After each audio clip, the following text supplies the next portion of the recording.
Hello everybody, it's Precious Pioneer and welcome to my channel.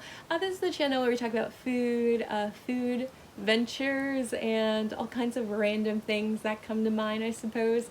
But I know a lot of you guys are new and wanted to know more about my cookie entrepreneurship series, home-based cookie company, and so I'm going to continue that series with you guys today.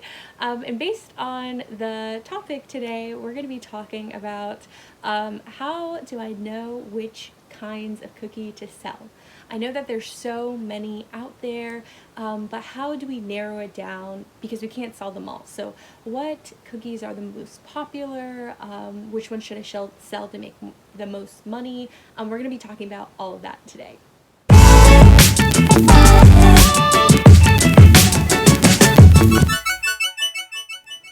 So before getting started, I think one of the first things that you kind of have to think about, I recommend this for almost every tip that or business decision that you're trying to make, is to think about what product you're trying to sell to represent your brand. You have to think of your cookies as products because they are.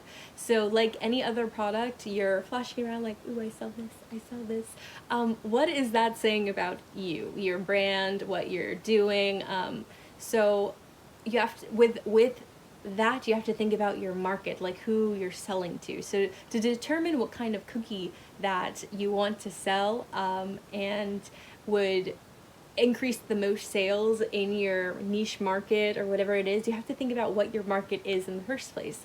So when it comes to different types of cookies, you can be like chocolate chip or double chocolate fudge or blueberry lemon or strawberry lemonade, or and then you can get into nutty ones like peanut butter or apple fritter, and you can get really creative. There's so many different types of cookies out there, but to be able to narrow it down and be like, okay, this is what my demographic likes, this is what my market likes for my niche market, that is gonna optimize your sales. That's because it's parallel with what you're branding and what you represent and what you actually like. And I think that kind of helps. So sometimes when you get started, you don't even know what your brand is or what you want to do because you just like making cookies, and that's okay. But when you transfer what you like into starting a business, you have to really understand that not everybody likes what you do, what you like. So if you like peanut butter, chocolate chip, Oreo cookies, and nobody likes them, that's too bad. You can make them for yourself, with all due respect, but you won't make any money. And so you really have to think about what other people like. And you're probably like, Precious, how do I know what other people like? Well, my biggest thing is that you just have to ask around. So when determining your market, you have to ask people in that market. And so if you are reaching an older clientele, with older people, like 50 and above or something like that, you need to know that most of those people really can't eat a lot of sweets or don't really crave super high sugar and things like that because they're watching that, so they might want something that's a little bit less in sugar or a little bit on the healthier side or something like that. Or if you're reaching the super fitness clientele who, care about working out and eating healthy and greens and proteins and things like that, maybe you want to develop a super cute like protein chocolate peanut butter cookie for post-workout or something like that. Or if your demographic is kids, maybe you want to make them, I don't know, feasible for children, which is they like really basic stuff like chocolate chip cookies or sugar cookies. They're very simple little people. So, that's their clientele. And so you have to think about who you're targeting and who you're marketing before developing kind of a feel of what kind of cookie you want to develop. And then once you get that down, then what I used to do is I used to create little surveys. You can go to survey.com or Green Monkey or all these little survey websites, and you can develop no more than 10 questions. There's like a rule, so I would definitely research how to give proper surveys because there's a right way and there's a wrong way. The given rule, no more than 10 questions, because people are doing this for free and you don't want to spend half an hour of their time filling out the survey. It's very mundane, and so you want to make it, if people can fill it out less than a minute, better. You'll get more results because at the end of the day you want at least like 100. And so if it takes a really long time for people to like do it, and it's very tasking, then they're not going to want to do it and they won't share it with their friends so they can do it as well. So you want to make it super easy, really painless, very simple questions. And you can start off by asking like you can be as broad as, what kind of cookie do you prefer? nutty, chocolatey, fruity, savory, creative, like what kind of whatever. And then you can ask, like, what kind, do you have any nut allergies? Do you prefer cookies that are full of protein, sweeter? Doesn't really matter. You can ask just questions like that so you can kind of get a feel. And at the end of all your results, when you do like when 100 people fill them out, you can share it on your YouTube and all these other things. Your YouTube, your Instagram, all these things. Share it out to your, but you want to get outside of your family. You know, you want to get outside of your like close friends. You want to like expand into the people who are actually going to buy your cookies, not because they just love you, but because they love your product. Once you get those results, you can kind of get a good gauge on what people in your local area and your market care about, because you may care about this very awesome cookie that you can make, but if nobody likes it and nobody cares, you cannot sell it. That's just a rule. Because like me personally, like I am not a huge fan of chocolate at all, but I know that a lot of people love chocolate.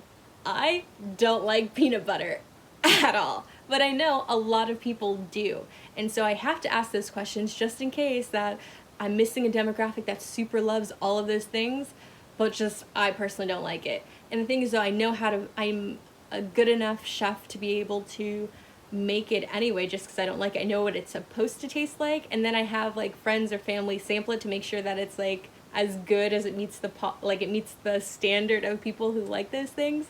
But I can't just make things that I only like, and I feel like it's a very important rule when deciding which cookies you should make and shouldn't make. You have to ask the people who you're selling to, because they're the ones who are going to buy it at the end of the day. So if you don't like something but they love it, you just gotta make it. You just gotta make it. And then have other people try to make sure that it's up to standard, up to snuff. But that's what I did. I found out that a lot of people really love chocolate. I found out a lot of people really love fruity flavors, so I kind of just combined the two, and they were willing to try creative flavors, which is what my brand was kind of representing. Like I wanted to create new things and invent new palettes for people just to try, and people were willing to try it, so that's something that was important in my Orlando community at the time. And so I created like chocolate raspberry cookies. You know, it was like a chocolate base cookie, and then it had like raspberry flavoring a little bit inside, and then fresh raspberries on top.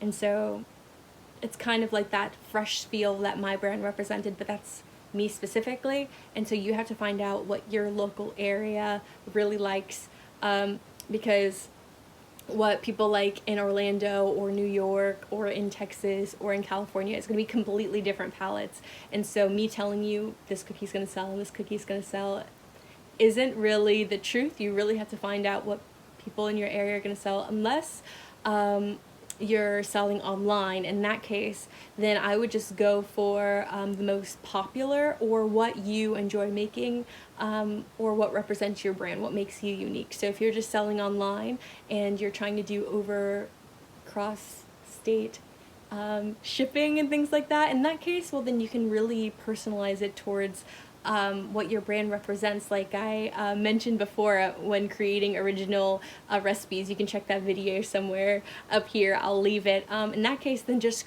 go ham and create your own super original flavors, cookies, and things like that, because that still definitely applies. You just have to match those two. When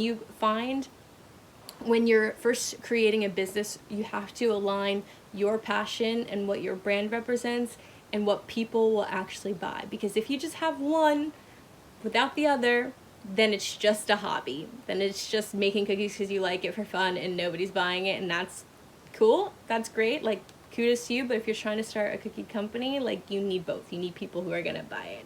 But if you have a whole bunch of people in the market wanting to buy stuff and you don't have that match, then you're not fulfilling any need. You have to fulfill the need of the people.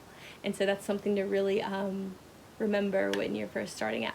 I hope this video was super helpful for you guys. If you liked it, just give it a thumbs up. That would really help to support me. And if you're new to my channel, go ahead and subscribe below. I'd love to have you in my little community where I kind of just chat about new things. But I wanted to really push through this cookie series because a lot of you have asked me so many different questions over the past couple months, and I'm going to knock them all out and make sure that you guys are well informed, and that anything that I can do to help you, I would really just love that. But I hope you're staying safe during this time, and I hope that you have a great day. Bye-bye.